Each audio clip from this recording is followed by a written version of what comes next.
26, eu tenho uma palavra de Deus para o seu coração hoje. Sempre que a gente lê a Bíblia, é palavra de Deus, vai servir, mas acredito que algumas coisas, elas às vezes vêm debaixo de uma direção, de uma orientação profética de Deus, e quando a coisa certa é dita na hora certa, eu sempre tenho uma expectativa de que a gente possa ter mais resultados. Eu tenho certeza que essa era a palavra que Deus queria compartilhar-se hoje. Então vamos juntos lá para Mateus, capítulo 26. Evangelho de Mateus, capítulo 26. Nós vamos ler a partir do versículo 39. E vamos juntos até o versículo 44. Os versículos anteriores nos mostram o Senhor Jesus no jardim do Getsêmani. Ele anuncia aos discípulos que ele vai tirar um tempo de oração e pede que eles aguardem um lugar enquanto ele se distancia um pouco para orar. Mas a Bíblia diz que ele leva Pedro, Tiago e João consigo por conta de estar sentindo tristeza e angústia. E ele abertamente diz para eles, verso 38 narra isso, que a alma dele estava profundamente triste até a morte. Então ele pede que fiquem com ele, que vigiem com ele. E a partir desse contexto nós temos aí o versículo 39 em diante. O texto sagrado diz: adiantando-se um pouco, prostrou-se sobre o seu rosto, orando e dizendo: meu Pai, se é possível, que passe de mim esse cálice. Contudo, não seja como eu quero, e sim como tu queres. E voltando para os discípulos, achou-os dormindo. E disse a Pedro: então nenhuma hora vocês puderam vigiar comigo? Vigiem e orem para que não caiam em tentação. O espírito, na verdade, está pronto, mas a carne é fraca. Verso 42, retirando-se pela segunda vez, orou de novo, dizendo: meu Pai, se não é possível que esse cálice passe de mim sem que eu beba, faça-se a tua vontade. E voltando-se, achou-os outra vez dormindo, porque os olhos deles estavam pesados.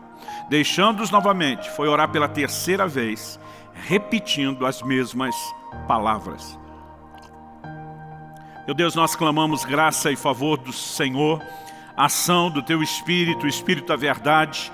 Deus, nós queremos ser conduzidos pelo Senhor no entendimento da palavra, na aplicação do alto. Queremos ser encontrados vulneráveis, responsivos àquilo que o Senhor tem a falar e a ministrar aos nossos corações. E nós declaramos a nossa confiança no Senhor, a nossa dependência no Senhor, na ação do Teu Espírito, no fluir da Tua graça. E oramos que de fato aquilo que o Senhor tem planejado fazer no coração de cada um, dos que estão conosco, dos que nos acompanham pela internet ao vivo, ou mesmo posteriormente, com a palavra gravada, nós oramos que esse momento em que ouvem a Tua palavra, que sejam tocados pelo Senhor e que o Teu propósito se cumpra em nome de Jesus. Amém. Bom, esse texto retrata de uma maneira assim muito clara, muito nítida, a humanidade de nosso Senhor Jesus. É importante que você entenda, o livro de Filipenses nos diz lá no capítulo 2, que Cristo, subsistindo na forma de Deus, não teve o ser igual a Deus, algo ao qual ele deveria se aferrar, se prender. A Bíblia diz: mas ele esvaziou-se a si mesmo, e assumindo a forma humana, foi obediente até a morte, e morte de cruz. Então, o texto de Filipenses não apenas mostra o retrato da disposição de Jesus de obedecer até a morte, mas também fala a respeito de um Deus que se esvaziou de si mesmo para assumir a forma humana.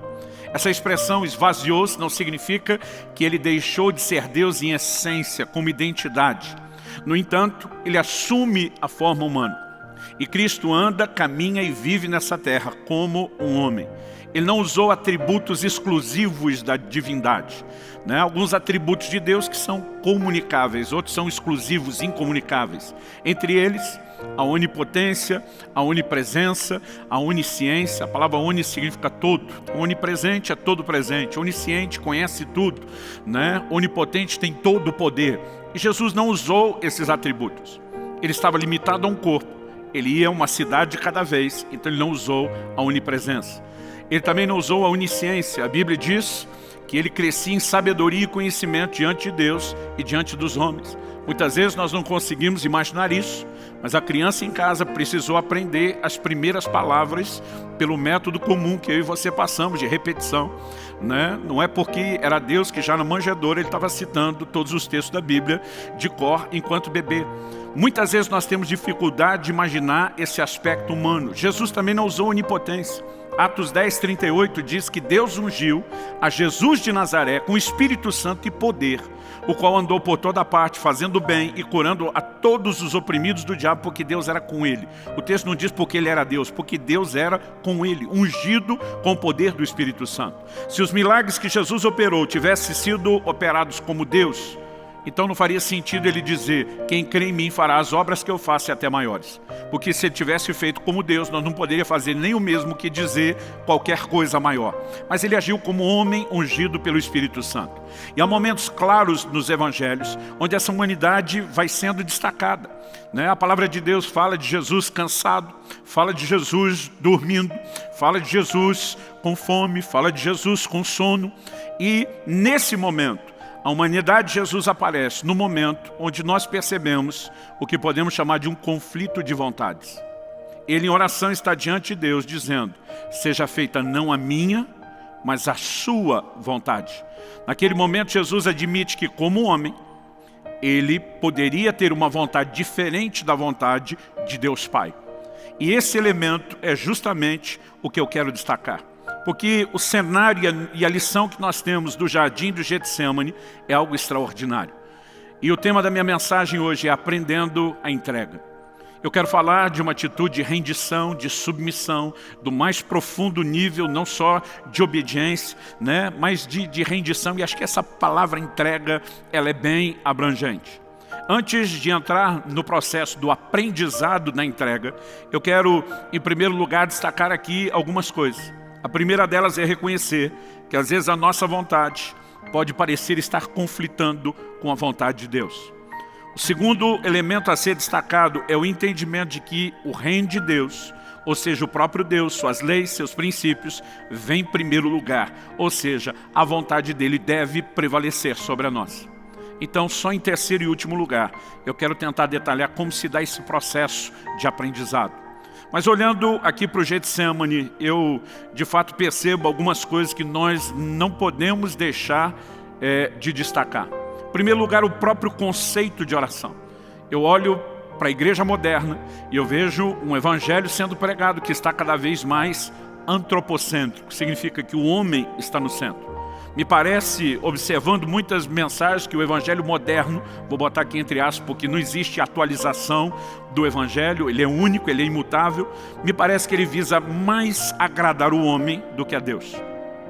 E de alguma forma, as pessoas parecem ter dificuldade de conciliar o que Deus deve fazer por nós com o que nós devemos fazer por Deus.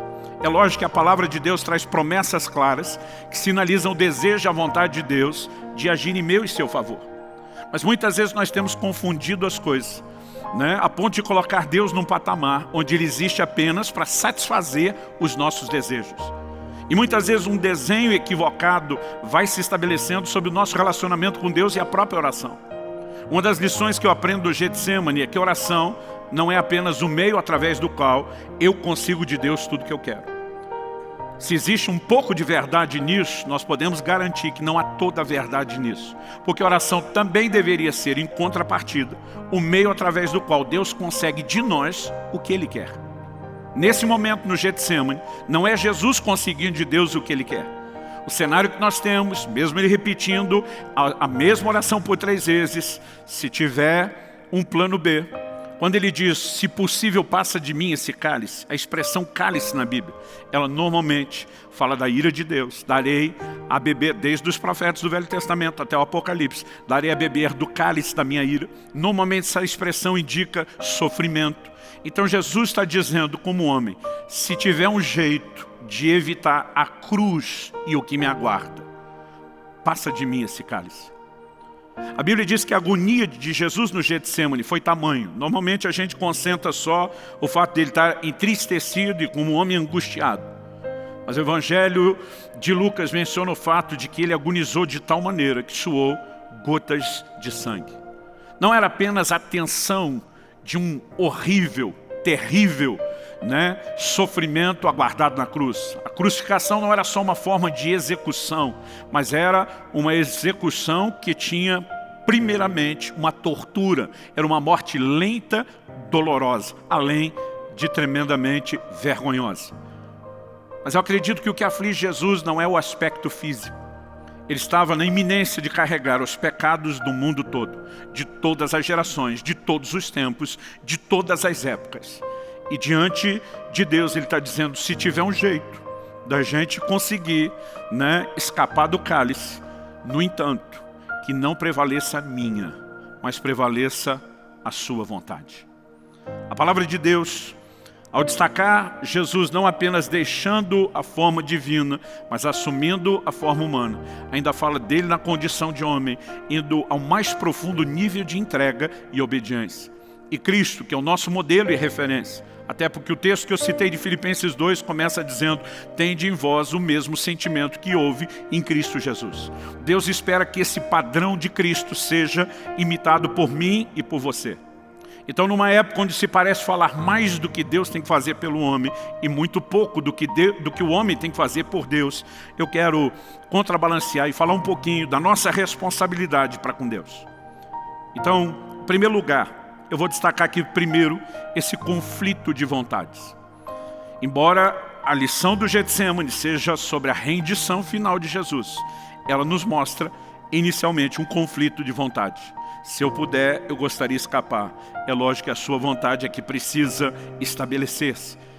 E quando falamos desse conflito de vontade, a nossa vontade versus a vontade de Deus, alguns textos, além de Mateus 26, me vem à mente. Eu quero mencionar só mais dois, porque algumas lições importantes, né? Quando a gente quer pensar o que a Bíblia diz sobre isso.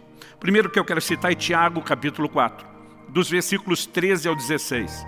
Ele diz, escutem agora, vocês que dizem, hoje ou amanhã iremos para a cidade tal, lá passaremos um ano, faremos negócios, teremos lucros. Vocês não sabem o que acontecerá amanhã. O que é a vida de vocês? Vocês não passam de neblina que aparece por um instante e logo se dissipa. Em vez disso, deveriam dizer, se Deus quiser, não só viveremos, como também faremos isso ou aquilo. Agora, entretanto, vocês se orgulham das suas arrogantes pretensões. Todo orgulho semelhante a esse é mau. Olhando para essas palavras de Tiago, há algumas coisas, e uma delas, por mais óbvio que seja, eu vou pedir que inclusive você repita comigo. É que a vontade divina deve vir antes dos meus próprios planos. Você pode dizer isso? Diga, a vontade de Deus deve vir antes dos meus próprios planos. Isso nos mostra que Deus tem uma vontade, não apenas aquilo que é generalizado para todos os homens. Está lá escrito na Bíblia que todo mundo tem que obedecer. Mas isso também me indica que Deus tem um plano personalizado. Até mesmo o lugar onde eu, você, cada um de nós vai morar. São decisões que não deveriam ser tomadas sem que se declarassem, se Deus quiser. Os antigos repetiam muito mais essa frase do que a geração atual. Eu me lembro, né, olhando para os meus pais, para os amigos dos meus pais, que raramente terminavam qualquer conversa ou cogitação de se planejar qualquer coisa, sem que alguém dissesse, se Deus quiser. Hoje em dia é quase como se a gente dissesse para Deus, eu já decidi que eu quero, o Senhor é que se esforce para me abençoar. Aliás, tem muita gente tentando andar nesse trilho. Gente que toma suas decisões, não ora, não consulta, não busca Deus, e depois simplesmente chega e diz, pastor, ora por mim para Deus abençoar o que eu já decidi. Não é desse jeito que eles falam, mas é exatamente a forma como fazem. Então, nós precisamos reconhecer que a vontade de Deus deve vir antes dos nossos próprios planos. Há uma vontade personalizada que precisa ser buscada em oração. O texto não está dizendo que eu e você não podemos fazer planos. Há outros textos que até garantem isso, que a gente deveria ter planos. Mas que eu e você devemos depender de Deus para que eles se cumpram ou não. A questão não é ter ou não ter planos. É quando muitas vezes nos nossos planos nós deixamos Deus de fora e deixamos de dar a Ele a palavra final. Ele também destaca que isso é uma atitude, né, que ele classifica como arrogante pretensão. E ele diz, um orgulho semelhante a esse é mau. Né? Qual é o orgulho? Achar que eu estou ou que eu posso estar no controle da minha vida em vez de deixar isso nas mãos de Deus. Em último lugar, né? Me chama a atenção o fato de que Deus não está necessariamente dizendo para qual cidade nós vamos. Mas Ele está dizendo que quando eu e você temos o discurso de declarar, se o Senhor quiser, numa atitude de submissão, isso permite que Ele, mesmo muitas vezes não revelando onde nos quer, possa nos conduzir para o lugar que Ele quer, possa intervir na nossa vida. Um outro texto que me chama a atenção quando eu falo desse conflito de vontades é Provérbios 16, de 1 a 3. O texto sagrado diz assim, vou ler um versículo cada vez e comentar aqui. O coração do ser humano pode fazer planos, mas a resposta certa vem dos lábios do Senhor. Então, em primeiro lugar, não é errado fazer planos. Errado é querer ter a palavra final, quando ela deveria vir da parte do Senhor. Verso 2 de Provérbios 16 diz, todos os caminhos de uma pessoa são puros aos seus próprios olhos, mas o Senhor sonda o espírito. Outra tradução diz que Ele pesa os espíritos ou as motivações. Falamos semana passada que o termo pesar na Bíblia fala de Deus medir, procurar o equilíbrio comparado ao seu próprio padrão. De alguém falou, pastor, como que Deus pesa o espírito se ele não é matéria e não tem peso? Eu falei, querido, você está procurando o peso literal, quando nem a balança é literal, né? Quando a Bíblia diz que Deus sonda a motivação, o espírito, e algumas traduções optaram por motivação, é porque muitas vezes nós podemos até escolher fazer coisas certas, mas com a motivação errada. Outro dia alguém disse, pastor, é errado eu queria ser um pregador da palavra, assim, abençoar muita gente? Eu olhei para esse irmão e falei, depende. Ele falou, como depende? Eu falei, o que você quer parece ser legítimo. A pergunta que você deve fazer diante de Deus é, por que você quer isso? Você tem um chamado de Deus e precisa ser fiel a Ele? Você tem de fato um coração que quer servir as pessoas? Ou você está olhando para isso como se fosse um lugar onde você busque reconhecimento e projeção? Porque muitas vezes o erro não está apenas naquilo que fazemos. Tem muita gente tentando não fazer a coisa errada, mas fazendo a coisa certa do jeito errado. Então a Bíblia diz que há momentos onde eu e você não conseguimos discernir. Quando o texto diz que todas as coisas são puras aos nossos olhos, muitas vezes nós tomamos decisões sem sequer imaginar qual pode ser o desfecho. Gente que entra numa escolha com uma decisão de um casamento para passar o resto de uma vida sem imaginar quais podem ser os futuros desdobramentos. Gente que toma decisões na área profissional, no ministério, em qualquer que seja, e muitas vezes essa coisa de tudo é puro, não é só porque há ingenuidade, mas nós não temos a capacidade de antever o futuro que está lá na frente. Então precisamos depender daquele que conhece o caminho, que já trilhou bem. O verso 3 de Provérbios 16 diz, entregue suas obras ao Senhor, e o que você tem planejado se realizará. Em outras palavras, Deus está dizendo, não é que eu quero abortar ou avacalhar seus planos. Mas se você me colocar à frente, até boa parte daquilo que você planejou, pode ter a garantia de eu te conduzir da forma correta a esse lugar. Fato é que nós precisamos entender a importância de viver nesse lugar. Então, Deus deixa o homem planejar, embora ele espera ter a palavra final. Ele pesa as motivações, porque muitas vezes nós estamos tentando só avaliar o que será feito, mas Ele também vai agir através da entrega. Tem um episódio muito interessante no meu relacionamento com Israel, meu filho, onde chegou a fase da adolescência. Eu estava tentando ensiná-lo a importância de fazer escolhas, de fazer as avaliações, tentando treiná-lo, prepará-lo para a vida, que é cheia de escolhas. E ele me trouxe uma situação, falou, pai, estou muito indeciso se eu faço isso ou aquilo. Eu falei, filho, o que você quer fazer? Eu falei, pai, como assim? Eu vim perguntar para você. Eu falei, agora estou te perguntando de volta. O que você gostaria? O que você quer escolher? E por que você escolheria? Ele parou, pensou um pouco, depois ele olhou para mim e falou, não, pai. Eu que vou reformular a pergunta. Pai, o que você quer que eu queira? E aquilo me incomodou. Eu falei, não, filho. Eu estou justamente tentando te ensinar que você tem que fazer as suas escolhas. Eu não posso viver escolhendo por você. Ele falou, pai, eu sei disso. Mas ele falou, não sou bobo. O senhor já fez algumas dessas escolhas, talvez até errado, já aprendeu com elas. O senhor já transitou por alguns desses caminhos. E por que eu tenho que ficar arriscando se eu posso recorrer a uma fonte como o senhor e confiar em você? Eu olhei para ele e falei, você não é bobo mesmo. Sabe, querido, muitas vezes mesmo orando, eu lembro daquela frase do Israel e eu digo para Deus, o que o Senhor quer que eu queira? O Senhor me deu livre-arbítrio, o Senhor me deu direito de escolha. Isso não significa que eu preciso ignorar os seus conselhos ou deixar de buscar a sua vontade. Quem está entendendo, diga amém. Não é apenas em momentos onde há conflito, em momentos onde nós nem conhecemos. Bom, vamos pular a etapa do conflito de vontades e dizer por que não podemos deixar o conflito de vontades acontecer. E porque a semelhança de Cristo, precisamos dizer, apesar de honestamente ser essa minha vontade, eu me submeto à tua e oro para que a tua vontade seja feita. Há uma premissa que deve reger todo o nosso relacionamento com Deus, é que o próprio Deus e o seu reino precisa vir em primeiro lugar. Vou esperar que pelo menos um dissesse um amém aí. Jesus diz em Mateus 6,33, busque em primeiro lugar o reino de Deus e a sua justiça, e as demais coisas serão acrescentadas. Você sabe quais eram as demais coisas que ele estava falando?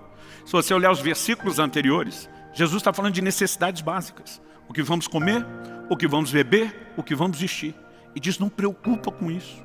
Em outras palavras, antes de se preocupar com a sua subsistência, foque em colocar o reino de Deus antes de você e antes das suas necessidades básicas. O problema é que muitos de nós queremos viver no reino sem a premissa do reino, de que o próprio Deus precisa ocupar o primeiro lugar, de que o próprio Deus vem antes. Quanto custa o reino de Deus? Eu gosto sempre de repetir isso. De acordo com Jesus, o reino de Deus custa tudo que você tem. E às vezes quando eu falo essa frase, principalmente para essa nova geração, que é contra qualquer expressão de sacrifício, de compromisso, que tudo está feito e pronto, eles dizem, não, é pela graça. Eu digo, mas não é de graça. Pela graça significa que nada que você faz te fará um merecedor. O crédito é todo de Deus e da obra de Cristo Jesus. Isso não significa que você não tem que fazer absolutamente nada. Quando a gente fala que o reino de Deus custa tudo, é só olhar o ensino de Jesus. Mateus capítulo 13. Em 3 versículos, do 44 ao 46, ele conta 2 parábolas. Nas duas, apenas alegorias distintas que falam a mesma coisa. Ele diz, o reino de Deus custa tudo que a gente tem. Pastor, está escrito desse jeito? Não, bem parecido. Jesus diz, o reino de Deus é semelhante a um homem que encontrou um tesouro escondido no campo. Movido de alegria, vai e vende tudo que tem para adquirir o campo. A figura é de que o campo com tesouro representa o reino. Quanto custa o reino? Tudo que tem. Depois Jesus diz, o reino de Deus é semelhante a um negociante que encontrou uma pérola de grande valor. Ele também vai e vende tudo que tem para adquirir a pérola. É sempre um tesouro que vale mais do que tudo que nós temos, a ponto de desistirmos de qualquer outra coisa para termos aquilo. Isso fala da natureza de prioridade que o reino de Deus precisa ocupar no meu e no seu coração. Pastor, o senhor está querendo dizer que eu compro minha entrada no reino de Deus? Não, você não compra nada. Você foi comprado, não é você que compra. A Bíblia diz que Deus em Cristo Jesus realizou uma obra de redenção, de resgate, ou seja, Ele nos comprou pelo seu sangue. Então não é a gente que compra, nós somos comprados. Mas pastor, se eu fui comprado já, por que é que custo que eu tenho? Porque se você não reconhecer a legitimidade do ato de compra que Jesus realizou na cruz, você não tem direito ao benefício da compra. E como que você reconhece isso? Romanos capítulo 10 diz, lá nos versos 9 e 10, se no teu coração creres que Deus ressuscitou a Jesus dentre os mortos, e com a tua boca confessares a Jesus como Senhor, será salvo. Agora, interessante que a Bíblia diz que a gente tem que confessar Jesus Senhor.